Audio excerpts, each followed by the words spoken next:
IGN's put out a review for Captain Marvel. They've said it's great. It is not great. The film is just not great at all. The review is absolute propaganda. I don't know if Disney sponsor their site or have a lot of ads or Marvel or whoever, but it is so bad. The only reason it really came to my attention is the co-founder of IGN's had a bit of a complaint on Twitter about the number of downvotes that the video's been getting on YouTube, and he said something like, it's a coordinated effort to downvote it or something. I mean, no, the film. The film is not great. The film is bad, and people are just saying it's bad. And if there's a review saying that it's great, it's got downvotes because the person reviewing it is a propagandist or they haven't seen the film. That is the only two explanations I have. The person hasn't seen the film and they're lying, or they're pushing some propaganda. So let's take a look at the actual review and see what we can do. Can we tear this review apart? Is it fair, or is the bottom line number of whatever it was, 8.3, a lie, but the rest of the review's truthful, or is the review just garbage all the way through? She's been living amongst the alien Kree for years and has earned herself a position on an elite commando unit under the leadership of Young Rog Jude Law. Okay, she hasn't earned anything. She's on here because she's basically the most powerful person in the galaxy. She can shoot stuff out of her hands. The Kree limit her powers so that she just doesn't annihilate everything, but that's why she's there. She's stronger than a human because she's got some Kree blood in her. She can do some martial arts, but she's nothing special. But she's basically invincible. She can't die, and she can shoot stuff out of her hands. That's why she's there. She has this magic power or superpower. She has not proven anything. She hasn't earned her position. It's like saying Superman earned his way to be allowed to push a train. Okay, it's not earned. It's just something he does because he can do it. She has basically unlimited power and can't be killed. Yeah, she's a soldier because of that ability, not some sort of earned ability. There's no story where she's granted powers because she's an awesome person. She has these powers, and that's why she's on this team. It goes on, but she has no memory of her life before in public. Carol is a take-no-prisoner soldier wanting to prove herself worthy of her comrades in arms. Yeah, she likes killing people, yep. But in private, she's not so certain.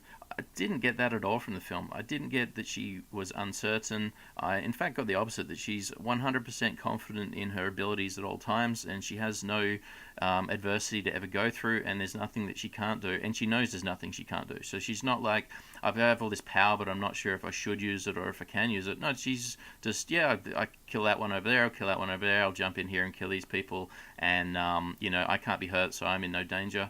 She doesn't seem to care about anyone else, really, in the film. Maybe a little bit about Nick Fury and her old friend. But, she's never in danger, and she doesn't look like she feels she's ever in danger. She doesn't. So to say here, in private, she's not certain. What, off camera in private, does it mean? I don't know where it means she's not certain. She is supremely confident all the time. And she should be confident because she's unkillable and can destroy everything. This duality keeps the memory loss tropes to a minimum. She never feels properly lost or floundering. Yeah, she does not. Just frustrated that she's up against a problem that she can't use her Kree-granted abilities to punch her way out of. I wouldn't even say she even has a frustrated emotion outside of when Jude Law defeats her in hand-to-hand combat. Other than him beating her in hand-to-hand combat, where she doesn't use her powers, I didn't even get her being frustrated at any other point in the film. Although she certainly gives the impression that she could brute force her own memories into the proper order, she definitely would, which is absolutely delightful. I don't know what this person means by absolutely delightful, but it shows a bias on wanting to be this character, I believe. So I think this character represents what a 35 to 45-year-old white female cat lover wants to see in themselves. They want unlimited power to destroy everyone around them that they want to, and they want to never be hurt or harmed.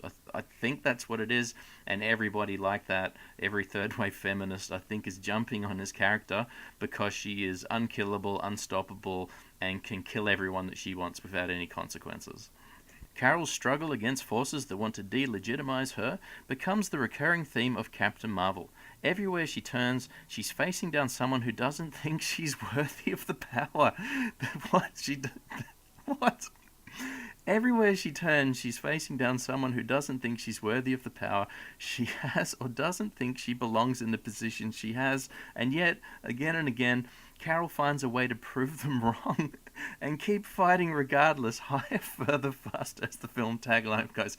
This is This is a fan. This is a fan who loves Captain Marvel. Where to begin with with this? Okay, everywhere she turns, she's facing down someone who doesn't think she's worthy of the power she has. Not once, not once in the film is there anyone that doesn't think she's worthy of the power that she has. She has this power for for stupid reasons or whatever, but no more stupid than any other superhero. Spider-Man gets bitten by a radioactive spider, and I don't know, the Incredible Hulk had some gamma rays. So this is no worse than any other superhero power granted, but it's not granted due to her being a good person or any kind of worthiness. She just randomly was given this power when a thing explodes next to her. Okay, she got this power, but to say that everywhere she turns, she's facing down someone who doesn't think she's worthy.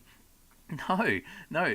There are flashbacks that are in the trailers that you would have seen where there's like a pilot saying, hey, you're a girl or something, you can't fly a plane. There's a scene in the film where she's in a bar and a pilot comes up to her and he's like, hey, you shouldn't be here. They don't call it a cockpit for nothing.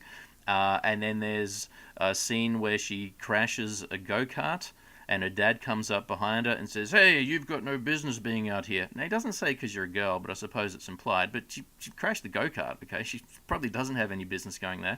It doesn't show her get her back in the go-kart, okay? It may be implied, but no, she crashed the go-kart and she doesn't get back in the go-kart. She's trying to play baseball and she falls over because the ball gets close to her and she stands up again. It doesn't show her swinging at the baseball again. She falls over in the playground as a little girl and she stands back up again in the playground. And then it shows her when she's doing a military training and she's trying to jump from a rope to another rope and she doesn't make it and she falls on her back and she stands back up again. But she doesn't get back on the rope. She doesn't actually do anything again that she fails at. So she fails, and this is in very quick scenes. It's not much longer than what you see in the trailer. So she falls down doing something or fails at something. She can't drive a go-kart and crashes it. And then she doesn't get back in a go-kart and she doesn't get back on the rope, but she does stand up again. And then in 1989, she crashes a vehicle, a light-speed vehicle. And that's where she loses her memory in 1989.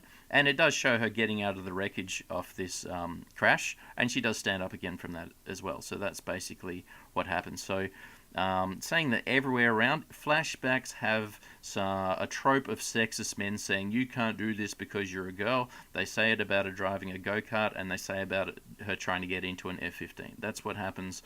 That's it. In the actual film itself, about the flashbacks, no one is like, why has she got this power? She's just going around bludgeoning and killing people, and people are fighting for their life not to get murdered, basically. She is not, you haven't done the right thing to be worthy of this. Now, the only person that is a bit critical of her power would be Annette Bening. Annette Bening plays two different characters in the film. One of them is the Supreme Intelligence, and she's like, if you don't do what we want, we can take this power away from you, which is a lie.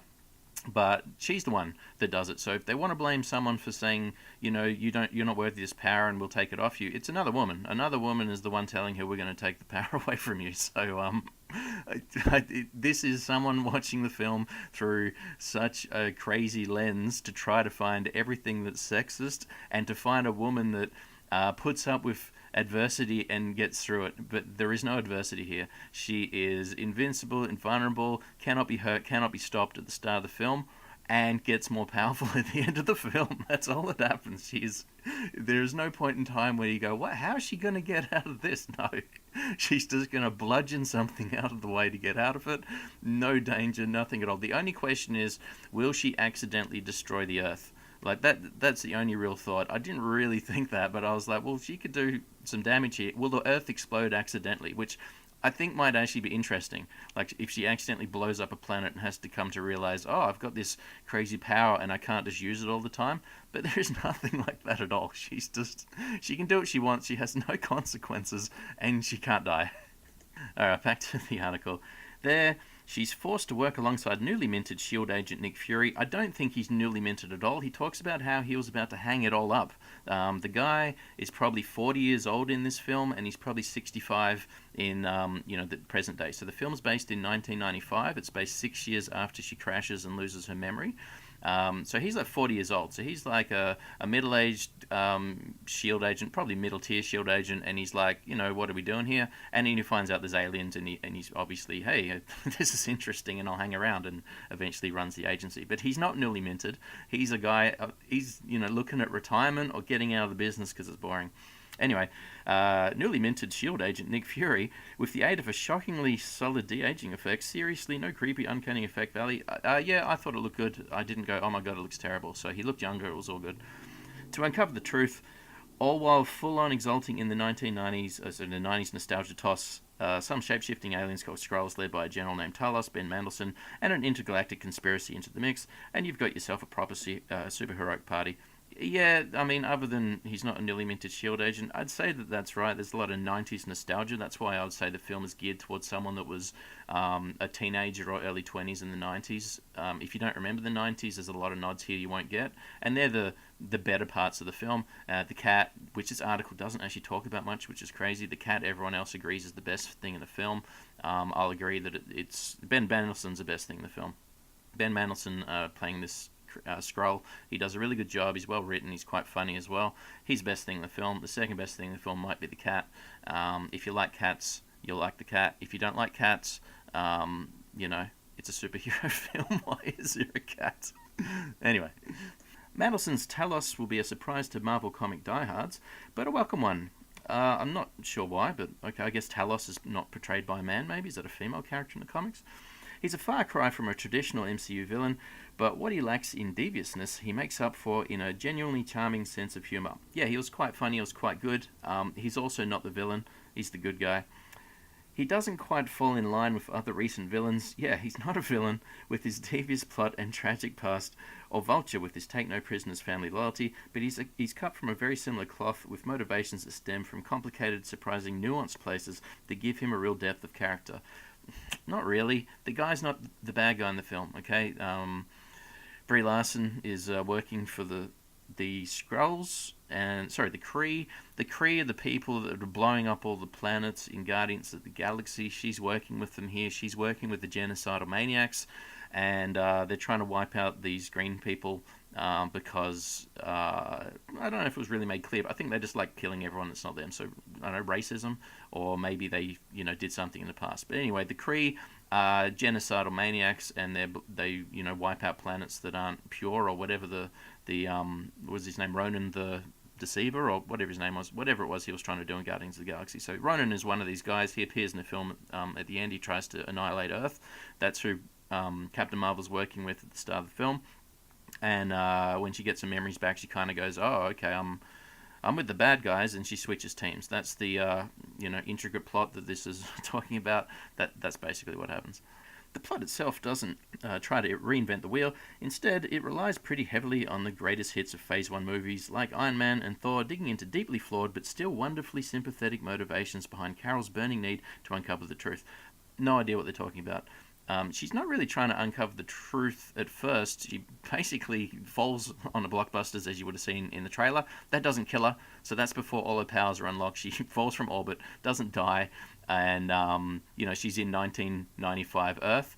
And from being there, she discovers that I might actually be a human from Earth. So that's kind of what happens, where she's uncovering things. And at the same time, the Kree are trying to either unlock her memory so they can find out where laboratory is that was to do with how she got her powers, or they're just trying to keep her on side because she's the most powerful person in the galaxy. It's not 100% clear whether they would get rid of her once her memories are unlocked, or whether they're like, oh no, she's got ridiculous powers, we need her to keep up our genocidal fight. So either way, their motivations aren't 100% clear towards Captain Marvel. But yeah, Captain Marvel discovers she's basically fighting against refugees, space refugees, and she decides that she should probably help out the space refugees. That's the gist of her character arc. She realizes she's fighting for the bad guys, and she says, I don't want to fight for the bad guys. That's her character development. It's a refreshing return to the origin story formula that allows Carol to gleefully occupy the same spaces that the MCU has previously reserved exclusively for men. Yeah, okay, it's a female, who cares? She even gets her own personal soundscape made up of 90s hits like No Doubt's Just a Girl. Oh, that was atrocious. And the same way Iron Man weaponizes classic rock favorites like Back in Black. Um, just a Girl. I don't mind the song from No Doubt, but it's not a fight. It's not a soundtrack you can put a fight to. I don't know why. It has the words they want. Okay, they obviously want to go girl, girl power, and she's I'm just a girl, and she's fighting all these people. The people she's fighting, quite a lot of them are alien females. So I thought, I purposely looked. Is it just white men she's beating up to this song? No, she's beating up blue and green alien ladies and all kinds of people. So she's just a girl fighting some other girls. But just the song itself, I didn't think was quick tempoed enough, or it was lacking something to be to meet the fast pace of the action. The action's it's cut very rapidly. It's very clear that Brie Larson didn't do any of the fighting, which is fine. A lot of actors do nothing at all. But a lot of superhero films, they do get their stars to try to work out beforehand and do a lot of stuff. And there is obviously a big push with more films nowadays to try to get more authentic things that have the actor do more stuff. I know Tom Cruise is very big on that, trying to do a lot of stuff himself. Brie Larson does none of this, and the way it's cut, I think it's cut too quickly to go to a song like Just a Girl. Not to say it's a slow song, but it's not quick enough for the action, I don't think. And I just thought the song didn't match. Not that the lyrics were silly. The lyrics are fine. She's talking about just being a girl, and here's a girl fighting people. Whatever. It's a bit try hard in my opinion, but that didn't bother me. The music of the song, the tempo of the song, it just didn't fit the fight scene, I didn't think, for whatever reason. But yeah, the fight scenes are cut very quickly. There's some terrible CGI in some bits where she's flipping around and moving. I don't know why they couldn't just have a stunt double doing some wires. It's all from the back. It's some of it's wide angled. It's just clearly not Brie Larson, which I'm no problems with that, because I'm sure Robert Downey Jr. is doing nothing. He's in a whole Iron Man suit. You don't even need the guy to do any action. So no attack on Brie Larson herself. But that song didn't make up for the way the action was cut for me. I thought it was a terrible song to use. But yeah, there's a lot of 90s songs. The credits go to Whole Celebrity Skin, and I think there's a Garbage song in there, and there's some other sort of 90s not girly songs, but songs sung by girls, let's say. I won't say girly songs. And as I noted before, there was no Spice Girls, which I really thought they would go for the girl power band of the late 90s, but no Spice Girls. And obviously, I think Celebrity Skin came out in like 98, and the film's based in 95, but, whatever, nitpicky. Oh, this talks about the action scenes. The action scenes are playful and engaging to watch, with Larson's physicality and choreography really taking center stage during every fight. Carol is not a hero who relies on weapons or armor to make do. She's more than happy to charge into the thick of it for hands tied behind her back if she has to, and she'll probably win even if she ends up a bit worse for wear. She's never worse for wear. She can fall for orbit and hit the planet, and there is no problems at all. She's invincible, okay? Does Superman ever get worse for wear? I'm not a big Superman fan, but I'm assuming because he can't die, I'll get hurt. No, he doesn't, and his clothes don't even get worse for wear. Nor do hers. I think there's some weird thing where like Superman's powers extend a millimeter over his surface of skin, and that's why his clothes don't get busted up. There was no explanation as to why her clothes can survive falling from orbit onto the planet. So it happens twice that she falls from orbit onto the Earth's surface. So why that happens, I don't know. Superhero films, who cares? But she is not physical in the film. I only take issue with it because it says Larson's. Okay, if it said Captain Marvel, yes, Captain Marvel is doing these things. Larson is the actress. She's clearly not doing any of this stuff. I do know that she made a big song and dance in one of the many interviews that people have savaged about how, oh, now I've been working out and I'm all buff. When I see dudes, I'm just thinking about how much I can toss them. Maybe she didn't say toss them. She said throw them. But and there was an article about her pushing a Jeep up a hill. So she worked out for the film. I don't know why. The thick rubbery suit completely obscures what her body really looks like. And yeah, you never see if she's got like a bit of definition on her arms or her abs or anything. So she doesn't look like a superhero, and she is not the one doing the fighting. The exposition, especially in the first act, feels a bit breakneck at times, and it rushes to try and get out of its own way. This leads to a couple of moments of, wait, what just happened? Or, why would they believe her? I think it's slowed down in some areas. I don't know if I had any real trouble. I wouldn't say breakneck. Breakneck is a bit much. But really, the person that reviewed this, I'm only assuming if they like the film a lot, they're probably not someone that likes superhero films. This is probably what I'm getting from here. So they seem impressed with the fighting scenes. The fighting scenes are not impressive. They're they're not incompetent. Maybe you could say they're competent. And to say it's breakneck, no, it's not breakneck. It's just general speed of these kinds of films. There are some parts where you go, why would they believe her? Because yeah, she just crashes into a blockbuster, and they shouldn't have believed her. It's not as why would they believe her? Why, Nick Fury comes across her. He's Agent Shield. Meteor hit the planet or whatever. It was her. She hit the planet, and he's investigating her. He's about to lock her up because she's not being very helpful. And one of the Skrulls shoots at her and misses, and she turns around and just blasts the guy for powers. And then Nick Fury's like, "Oh, okay, you're the good guy." It's like, well, and it turns out that she obviously wasn't, but he just trusts her 100% from that point. It's like, okay, she's fallen onto the planet. You don't know who she is. She can shoot stuff out of her hands, and now, she's on your side, or you're on her side. Yeah, some guy did shoot first from what he saw, but he doesn't know that this guy was a refugee and the other people are genocidal maniacs. And so basically, Nick Fury joined the genocidal maniac, who she herself doesn't know she's a genocidal maniac. She's sort of brainwashed / dumb and has no memories and has just been told, you're in our army and we're fighting a war with these guys. She doesn't know she's doing anything wrong, but that's what happened. So not only why would they believe her, they shouldn't have. They should not have believed her. She's the force for evil, and Nick Fury teams up with her, and then they kind of switch sides when they realize. It says that could have been avoided with a more carefully paced script, or in a perfect world, a more thoroughly constructed preamble in another movie altogether. Yeah, that probably would have been best if she had a little part in one of the other films and then was in here. But because it's based in 1995, she can't really be in any other films, I guess. But I agree, the things could have been improved. Larson's performance and chemistry with Jackson is the obvious highlight in a strong supporting cast. Jackson and Larson's chemistry is non-existent. Is it the highlight of the film? I think there's a few things better than it, but it's one of the best things in the film is the chemistry between Jackson and Larson. That's truthful. It is one of the best things in the film, and it's terrible. And that's why the film is mediocre. Larson has no chemistry with anyone. I don't think it's because of her acting ability. From what I can gather now from some of the other reviews and some of the other things I've read, this is a faithful portrayal of the comic book Captain Marvel. The comic book Captain Marvel is emotionless and is genderless. It has short blonde hair and it has a couple of lumps at the front to denote that it might be female, but it really isn't female using any kind of sensible definition anyone could use.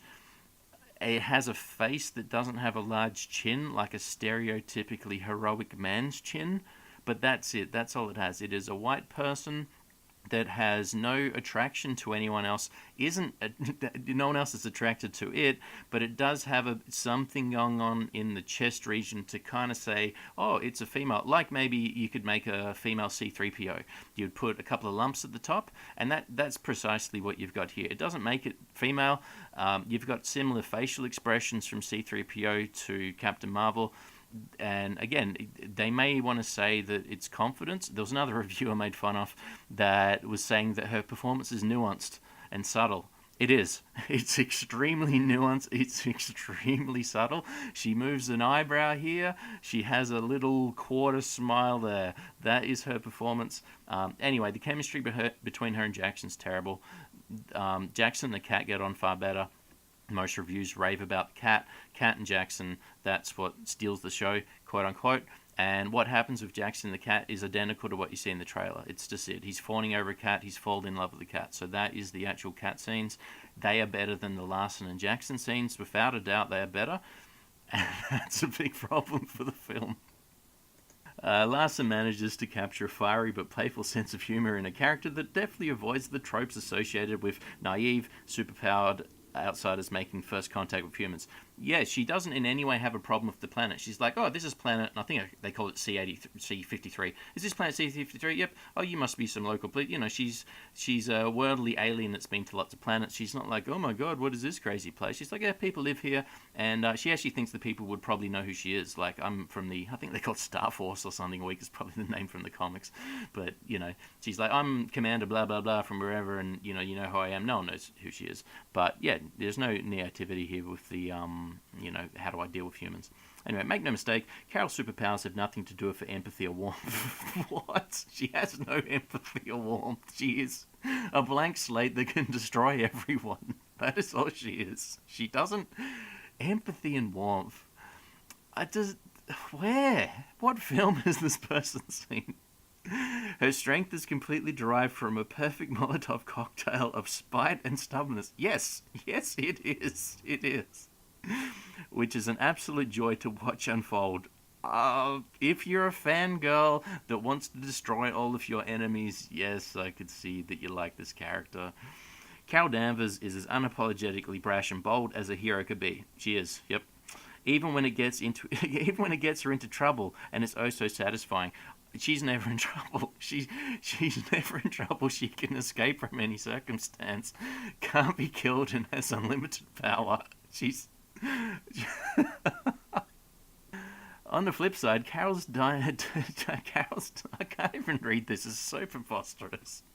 On the flip side, Carol's dynamic with her human friend Maria Rambeau provides the emotional core. Lynch manages to ground the movie with a serious and poignant through line, perfect counterbalance to Carol's brash heroics and a sometimes slapsticky buddy cop. I disagree with that a little bit. I would say that her friend is also the same character, but just doesn't have superpowers. So I'd say she's also trying to be, I can do everything, I'm a woman. She just like Carol doesn't dress like a woman. She doesn't really have makeup on. She wears a big bag. I mean, I guess it's a flight suit. It's just, she's not a female in any definition you could use other than her voice isn't deep. And same with Carol Danvers. She doesn't have a deep voice. They're both not deep voiced characters. Other than that, these are just they're androgynous. They are sexless. They're desireless. they warmth. Yeah. All told, Captain Marvel is a joyful, bright, competent. It is competent, okay? I've criticised a lot of what they've said here because she's lying. She's lying a lot here. The film is competent. I agree with that. It is competent. There are no boom mics in frame. The audio is synced up. The crew doesn't walk onto the scene or anything like that. It is a competent film, okay? It is competent, but it is not a girl power film, and it is not a good film. It is not a great film. It's a competent new entry into the MCU that proves the franchise can still return to its roots in interesting ways. Larson and Carol are both welcome additions to the massively shared universe. I don't know why it says Larson and Carol. Everybody hates Brie Larson, except for someone that is just a third-wave feminist. Larson's not welcome anywhere. Is Carol welcome? Well, maybe. I don't know. With all that we can only hope of bright futures ahead of them. So, the verdict here, down the bottom before I read it, it says great. Big red bit there. Great. It is not great. And it got an 8.3 out of 10, I hope. Maybe it's 8.3 out of 100. Captain Marvel manages to get the best ideas of early MCU origin stories like Iron Man and Thor and use them to form something that feels both familiar and fresh. It can be a bit on the nose at times. Yeah, not at times. A lot of it's on the nose. And occasionally has to fast-track its exposition in ways that can feel slightly clunky. Okay, more criticism. This verdict's interesting. There's two pretty harsh bits of criticism. But what it lacks in grace, so it's lacking in grace, it makes up for in charm. There is no charm in this film. Brie Larson's stellar performance gives Carol Danvers a vibrant, joyful life that will fit right into the future of the MCU, whatever the future may hold. How can you call it great with that verdict? That verdict doesn't sound great to me. 8.3, I've said before, 60 I think is too high, or 60% or 6 out of 10, but who cares arguing with someone says it's a 60, whatever, 60, okay? More than 60 is a lie. It's 8.3, it's a lie. The IGN guy, why are people downvoting this on YouTube? It's a lie. This is a lie. She saw a completely different film that other people have seen. She has a few details in here that I think means she did see the film.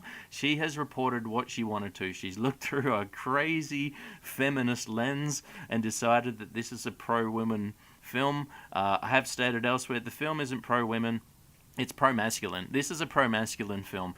Every single message is that men are better than women, and you better be as manlike as possible to compete. That is what the film is telling women. If this is pro-power, that's what the story is. She's not allowed to smile, and she does do some smiling. I don't say she doesn't smile at all, but she's not allowed to smile in the film because that would make her less masculine. That's the storyline for me. Captain Marvel, masculinity is great. Let's crush femininity. Thanks for watching. I'll catch you next time.